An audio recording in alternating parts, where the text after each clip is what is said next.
अभी आता है खुला। खुला खुला की माना असली क्या है? What is the meaning of खुला? व्हाट इज खुला? Is Arabic term. What is its meaning? खुला की जो लिटररी मीनिंग है वो ये to put off. To put off as man is said to खुला means put off his garment. वो कुरान शरीफ की एक आयत है 187 सूरह बकरा। You are garment or apparel for them means your wives and they are garment for you। औरत मर्द की पोशाक है और मर्द औरत की पोशाक है और खुला गारमेंट है, पोशाक है। उसकी मकसद ये है, खुला as a garment. Garment put off, garment means वो उसकी पोशाक है, ये उसकी पोशाक है। ये कुरान का वर्स है। Is a man is said to खुला हिज गारमेंट, मैंने पुट ऑफ हिज गारमेंट। खुला हिज गारमेंट, खुला मीन्स पुट ऑफ, ओढ़ना, जिसको कहे ओढ़ना। पुट ऑफ मीन्स ओढ़ना। खुला एक डाइवर्स का काइंड है। इसका बैकग्राउंड यूं है कि फर्स्ट प्रोनाउंस जो हुई थी खुला डाइवर्स, वो अब पीस भी प्रॉफिट पीस भी सल्लल्लाहु अलैहि वसल्लम ने डिसीजन दिया था। एक ज़ैद था, एक शख्स, उसकी वाइफ प्रॉफिट पीस भी अपॉन हिम के पास आई और उसने कहा कि मुझे ज़ैद से डाइवोर्स चाहिए। प्रॉफिट ने उससे रीज़न पूछा तो उसने कहा कि ये मुझे पसंद नहीं है, अगली है, बदसूरत है, इसी वजह से, this is the only cause.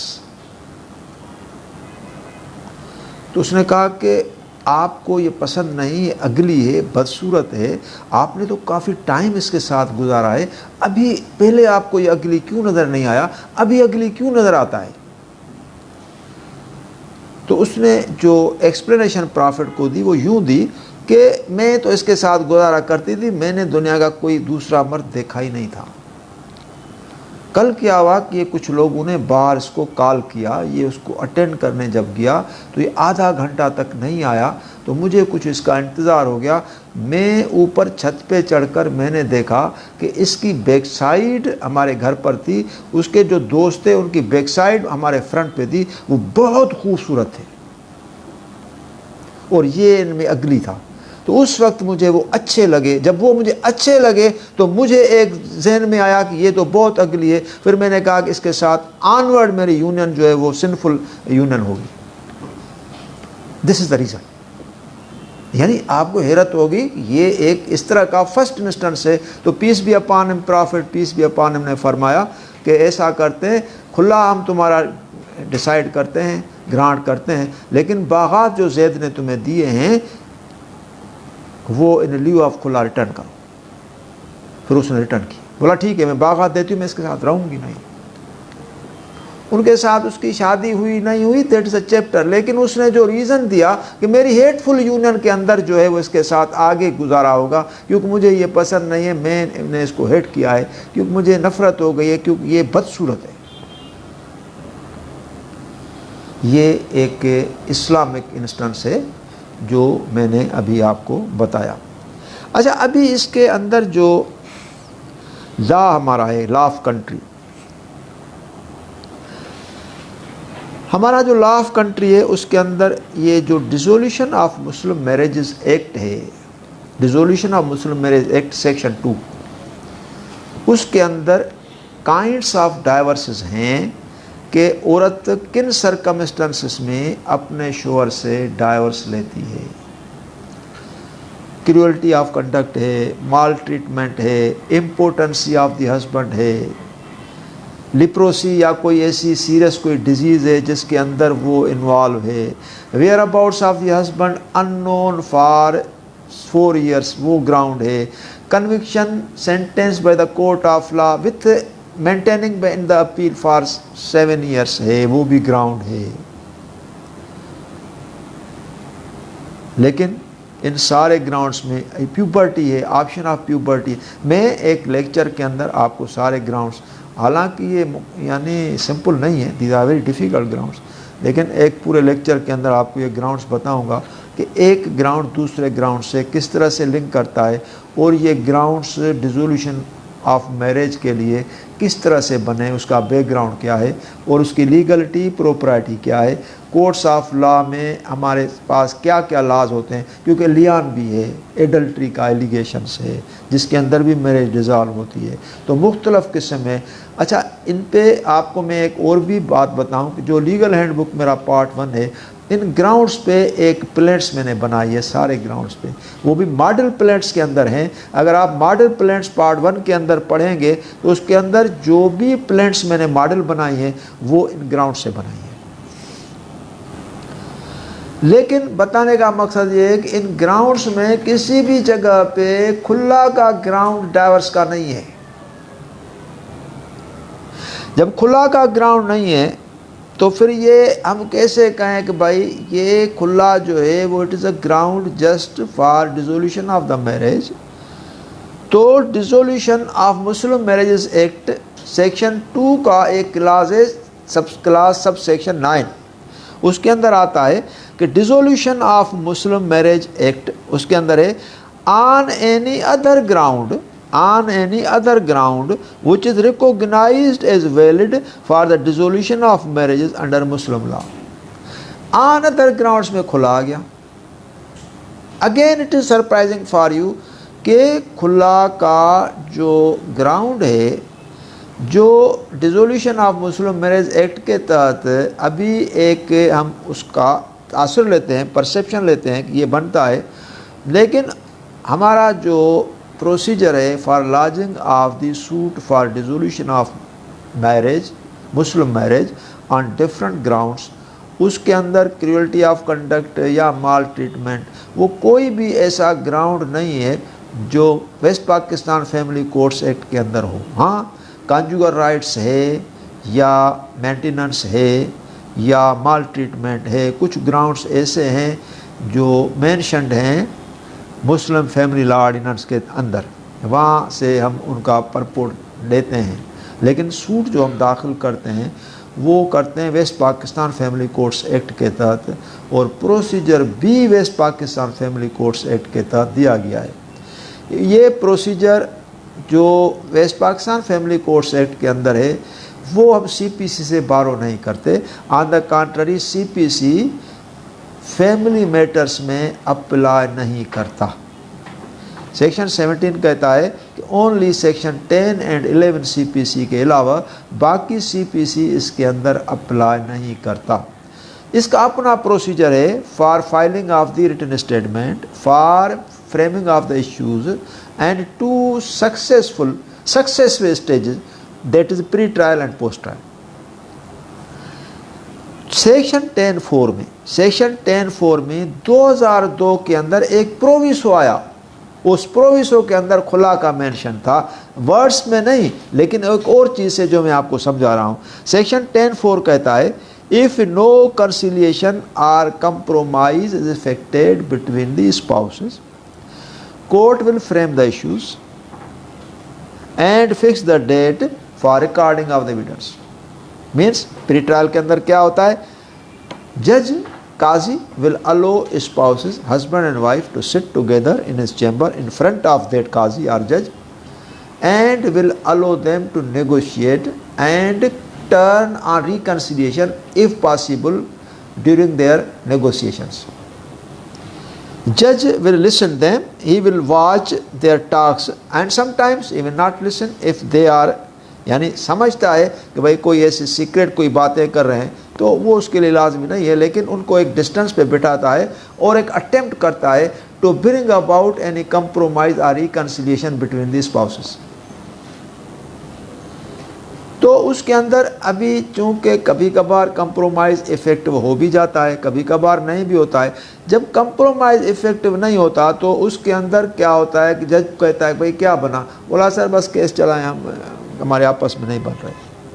तो जज उसके अंदर ऑर्डर लिखता है कि कंप्रोमाइज़ टॉक्स ऑफ कंप्रोमाइज़ और reconciliation held between the parties but resulted in failure, consequently pre trial is failed, let issues be framed. उस इशू उस वक्त फ्रेम करता है। अगर माल ट्रीटमेंट का कोई है ग्राउंड तो कहता है weather definite caused or penetrated cruelty upon the plaintiff wife। अगर कोई दूसरा ग्राउंड कोई है तो वो इस ग्राउंड से इशू फ्रेम करेगा। उसी वक्त इश्यूज फ्रेम करने के बाद there and then he will direct the party to bring evidence on next date.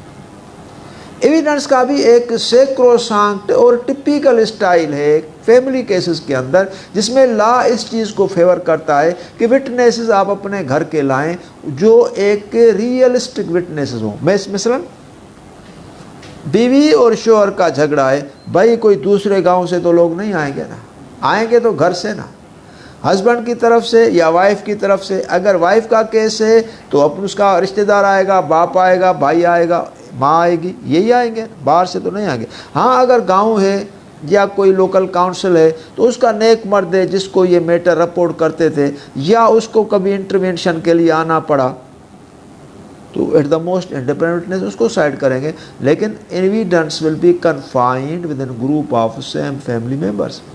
Law कहता है कि आप जो भी विटनेसेस एग्जामिन करें, प्लेंट के साथ उनके नाम डिस्क्रिप्शन पहले ही दे दें, जो कि सिविल सूट के अंदर नहीं होता। सिविल सूट के अंदर आपको इश्यूज के टाइम में, after framing of the issues with in 7 days time, list of witnesses and list of documents देनी होती है। यहाँ ये प्रोसीजर डिफरेंट है। अच्छा, अभी क्या हुआ कि जब इश्यूज फ्रेम हो गए तो नेक्स्ट डेट पे वो चले आएंगे। लेकिन यहाँ क्या होता है कि जो खुला का मामला होता है उसके अंदर ये कहती है कि मैं ऐसे इसके साथ नहीं जाऊँगा। बस अभी आपको नफ़रत है, आप अगर इसको हेट करती हैं तो उस नफ़रत का काज या रीज़न क्या है? नहीं, मैं बताना नहीं चाहती। लॉ कहता है आप उसको फोर्स नहीं कर सकते, आप उसकी एडमिशन नहीं ले सकते, आप उसको काज नहीं पूछ सकते। नफ़रत क्यों है आप काज नहीं पूछ सकते, लेकिन उसके वर्ड्स को आप फोकस करेंगे और लिखेंगे, she has developed a fixed aversion और hatred against her husband and possibly there is no point of return between the spouses, particularly for wife, therefore pre-trial failed। जब pre-trial fail होगा तो law ने कहा कि उस वक्त वाइफ को आप ऐसे जाने नहीं दें, उस जो प्लेंटिफ है आप उसका डाइवर्स ग्रांट करें, अलो कर दें, देयर एंड देन आप उसका अलो कर दें। अच्छा, एक और पॉइंट है जो बड़ा एक डिबेटेबल है, वो ये है कि खुला जो है वो 1 टाइम डाइवर्स है। हस्बैंड और वाइफ के जो डाइवर्स का फिनोमेना है वो मुख्तलिफ सेट्स में भी डिफरेंट है। सुन्नी लॉ के अंदर आता है कि 3 टाइम्स अगर एट ए टाइम डाइवर्स देता है वो इफेक्ट होती है। शिया लॉ के अंदर ये नहीं है। शिया लॉ के अंदर 3 महीने में वो इफेक्ट होता है, after successive 3 months after every तोहर, जो मंथली कोर्स होता है उसके बाद उस टाइम पे इफेक्ट नहीं होता। जब 3 टाइम पे होता तो पहली डाइवर्स पहले मंथली तोर्स के बाद देगा, दूसरी दूसरे के बाद, तीसरी तीसरे के बाद, फिर डाइवर्स इफेक्ट। ये सुन्नी लॉ के अंदर नहीं। तो वो जो एक डाइवर्स देगा that will be called 1 diverse, जो 2 डाइवर्स देगा that will be called 2 diverse. ये रिवोकेबल है। 1 डाइवर्स रिवोकेबल, 2 डाइवर्स रिवोकेबल, खुला डाइवर्स रिवोकेबल। अगर ये डाइवर्स के बाद भी वापस आ जाए, वापस आ सकते हैं, क्योंकि उसके अंदर ये है इस्लामिक लॉ, जो कुरानिक लॉ है उसके अंदर है कि कुछ उनको, जैसे 60 कोई गरीब है उसको खाना खिलाना पड़ता है, या यानी उसको कुछ ना कुछ कंपनसेशन देनी पड़ती है कि भाई इसके अगेंस्ट में जो आपने एक गलत काम किया, डाइवर्स किया, उसके अगेंस्ट में। लेकिन that will be called even खुला divorce 1 time divorce. 2 times divorce का थोड़ा कंपनसेशन ज़्यादा है 1 टाइम का। लेकिन 3 टाइम्स जो सुन्नी लॉ के अंदर होते हैं और जो शिया लॉ 3 महीने के बाद पूरा करता है, then there is no return unless हलाला ना किया जाए, वो औरत दूसरी मैरिज करे और दूसरी मैरिज भी कंज्यूम हो उसके बाद, ऐसा नहीं होगा। तो मेरा मकसद ये है कि उस पर बड़ी कंट्रोवर्सी चली है। लॉ, इस्लामिक लॉ को का बाकायदगी के साथ पोस्टमार्टम किया गया है, मुख्तलिफ लॉज को इंट्रोड्यूस किया गया है, 4 शादियों की मिस इंटरप्रिटेशन की गई है, और आर्बिट्रेशन काउंसिल को अननेसेसरली कॉन्स्टिट्यूट और इस्टेब्लिश किया गया है। मुस्लिम फैमिली लॉ को खामखा हरू भरू, पता नहीं, मुझे समझ में नहीं आता क्यों इनेक्ट किया गया है। That is completely derogatory to the injunctions of Islam, or that law is holding the field. Sunni law या शिया ला एक सेक्ट के ला है, उसके अंदर यानी जो डॉक्टर्स थे अपने 4 स्कूल्स ऑफ थाट्स थे, जिनके इमाम्स थे, इमाम हनीफा, इमाम शाफी, इमाम हम्बल, ये बड़े एक वक्त के स्कॉलर थे, इमाम्स थे। उन्होंने अपनी अपनी कुछ थ्योरीज़ दी हैं in the light and dictates and commandments of अहादीस delivered by holy prophet peace be upon him, मुख्तलिफ तरीक़ों से। उनके व्यू में उसके जो फॉलोअर्स हैं उन्होंने अपने अपने व्यूज़ अडॉप्ट किए हैं। तो सुन्नी लाज बाइफर्केट हो गए हैं, शिया लाज बाइफर्केट हो गए, हिजानत पे भी बाइफर्केटेड हैं, और इनहेरिटेंस पे भी बाइफर्केटेड हैं, प्रीएम्पशन में भी बाइफर्केटेड हैं, और डाइवर्सेस में भी बाइफर्केटेड हैं, और मेंटेनेंस में भी बाइफर्केटेड है। उनका जो एक लॉ है वो अपनी जगह पे।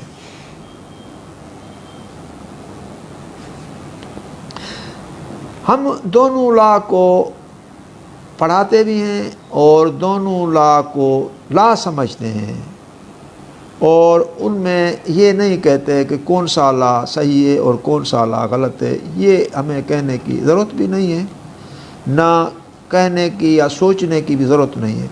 एक सेक्ट है वो अपने पैरामीटर्स में चल रहा है, दूसरा सेक्ट है अपने पैरामीटर्स में चल रहा है, उनका अपना स्कूल ऑफ थाट है, इनका अपना स्कूल ऑफ थाट है, उनकी अपनी फॉलोइंग है, उनकी अपनी फॉलोइंग है। सो इसके अंदर चलते हैं। लेकिन एज अ लॉ स्टूडेंट हमें दोनों फार्मूला आने चाहिए।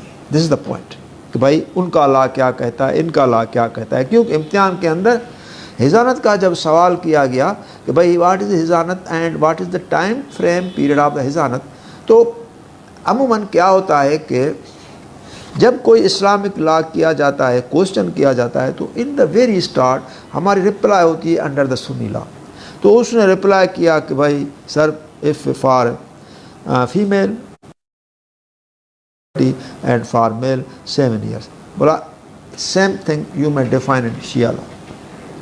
तो शिया लॉ की डिफरेंट है, बच्चा बेटा है 2 साल है, लड़की 7 साल है। तो एज अ लॉ स्टूडेंट इनको अगर नॉलेज होगी तो रिप्लाई करेंगे ना। सिमिलरली लॉ प्रीएम्पशन है, प्रीएम्पशन में हमारे पास 3 जो है ना वो यानी वो है पार्टिसिपेटर्स, शाफिय शरीक, शाफिय जार, शाफिय खलत। लेकिन शिया लॉ सिर्फ शाफिय शरीक को बिलीव करता है, वो भी उस सूरत में कि ये अगर मोर देन 2 हो। तो इस सेंस के अंदर ये है कि भाई वो भी एक किस्म का अपना लॉ है, बाकी उसके अंदर वो उस चीज़ को नहीं मानता, शाफी खलत को नहीं मानता, शाफी जार को नहीं मानता, शिया लॉ। और एक बड़ा फार्मूला है जो मैंने लॉ के अंदर पढ़ा कि अगर प्रीएम्प्टर जो क्लेम करना चाहता, क्लेम करता है प्रीएम्प्टर, अगर वो शिया है और सामने वाला बंदा जिसकी प्रॉपर्टी है वो सुन्नी है, तो law of Shia will prevail. अगर प्रीएम्प्टर सुन्नी है और सामने वाला बंदा शिया है, फिर भी कहा गया कि law of Shia will prevail. अगर प्रीएम्प्टर सुन्नी है और सामने वाला भी सुन्नी है, फिर कहा गया कि law of Sunni law shall prevail, क्यों है ही सुन्नी लॉ, दोनों सुन्नी है। तो ये लॉ ने अपना एक मैकेनिज़्म सेट किया है, उस मैकेनिज़्म के तहत हमें एक as a student of law चलना है, क्योंकि हमारा जो स्कोप है वो बड़ा लिमिटेड है और उस लिमिटेड स्कोप के अंदर हम चलते हैं। Number 2, religious knowledge.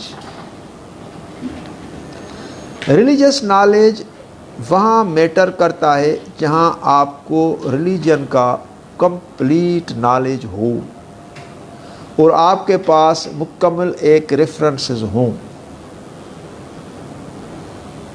4 schools of thoughts कैसे बने जो आज से 1400 साल पहले, और उसके पीछे मंतक क्या था, उसके जो क्रिएटर्स थे उनकी लेवल और स्कोप को आप देखें तो उसके अंदर हमें सोचने की भी ज़रूरत नहीं है।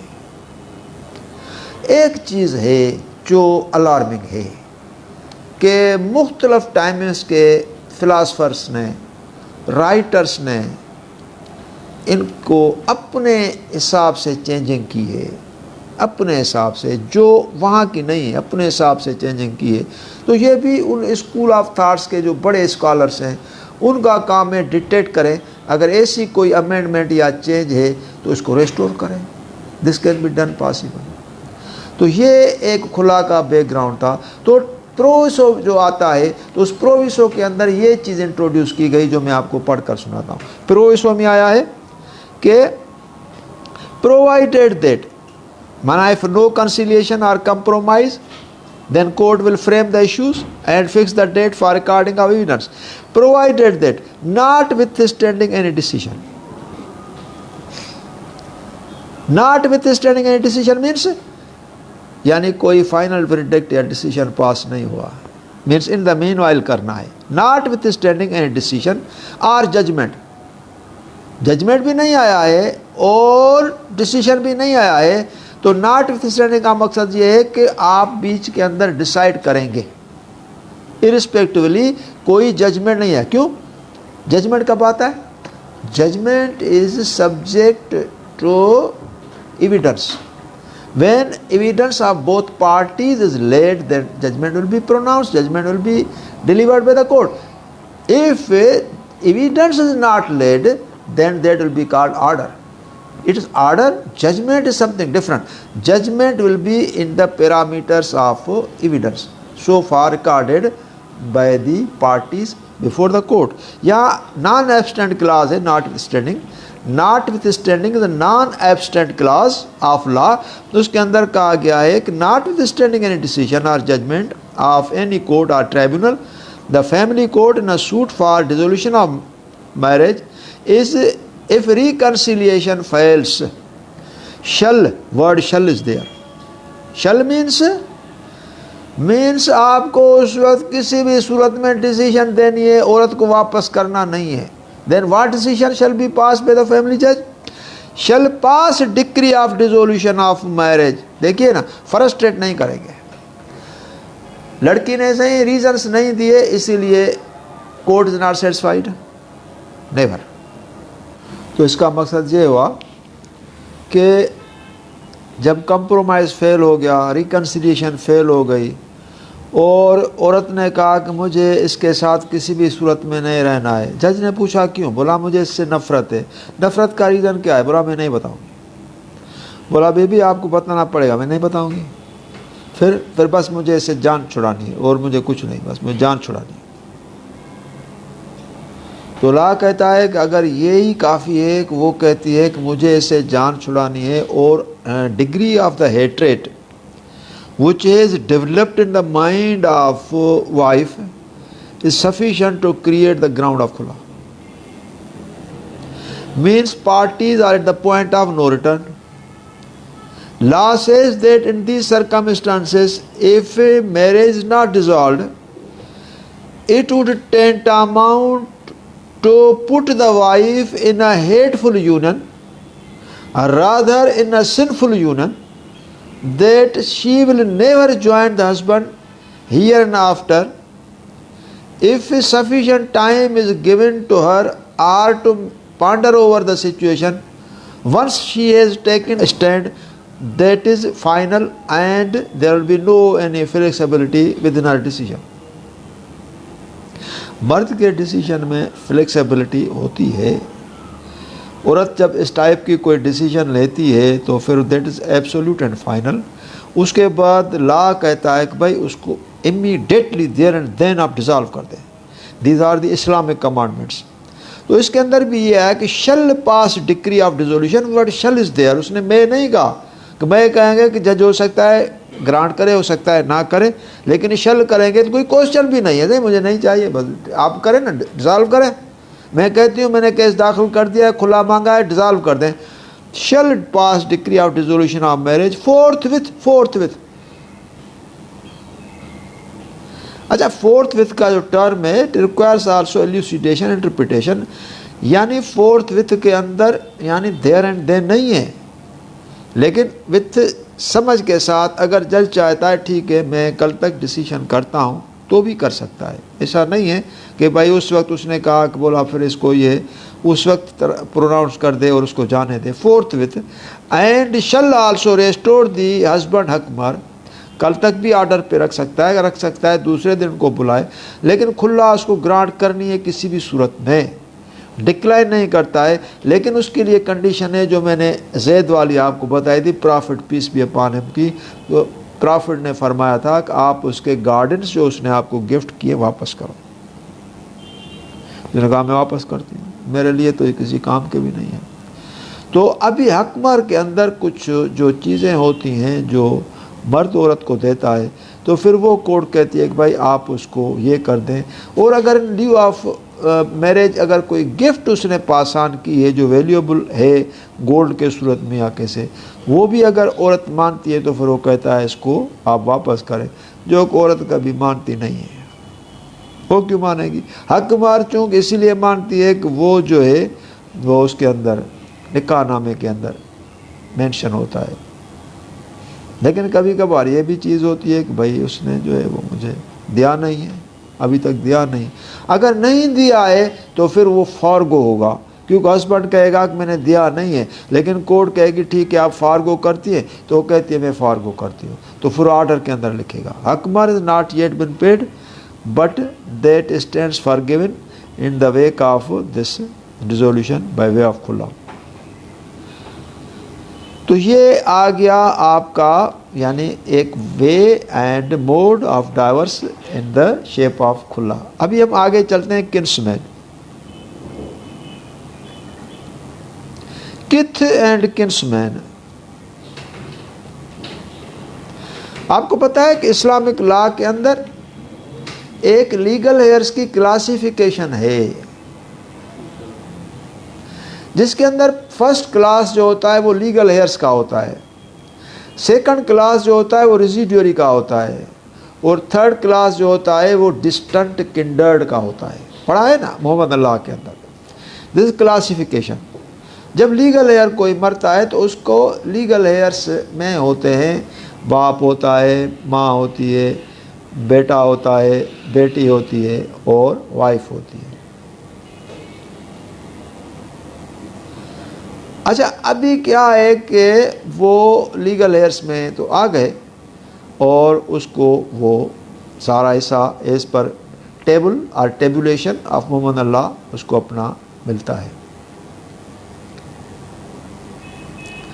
फिर वो अगर बेटा नहीं है तो फिर भाई और ये भी क्वालिफाई करते हैं। लेकिन इनहेरिटेंस के अंदर, डिस्ट्रीब्यूशन के अंदर शिया लॉ और सुन्नी लॉ के अंदर फ़र्क है, क्योंकि शिया लॉ के सुन्नी लॉ के अंदर ये है कि जो बेटी होती है उसको हिस्सा इतना मिलेगा, इन केस ऑफ अगर नहीं है अपना भाई नहीं है तो इसको इतना मिलेगा और फिर उसके भाई वगैरह आएंगे।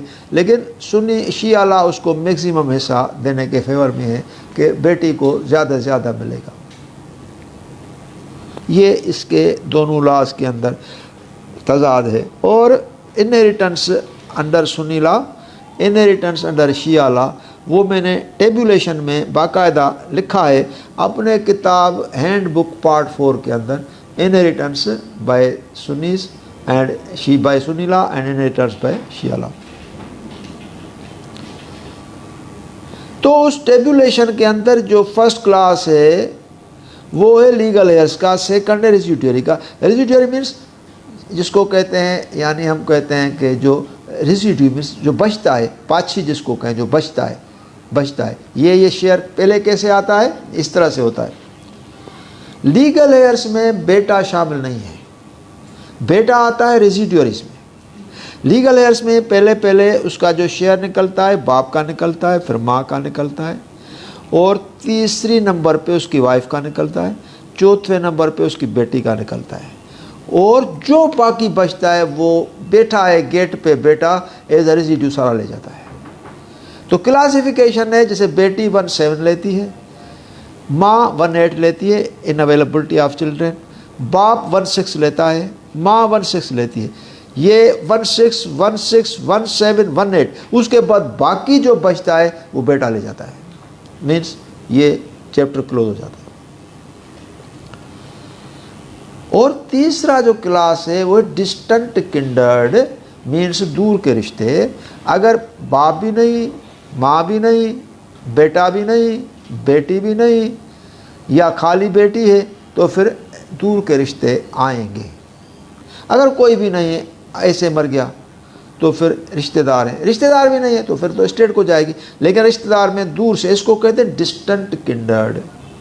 और इनका एक नाम किन्समैन भी है, मीन्स मेल रिलेटिव।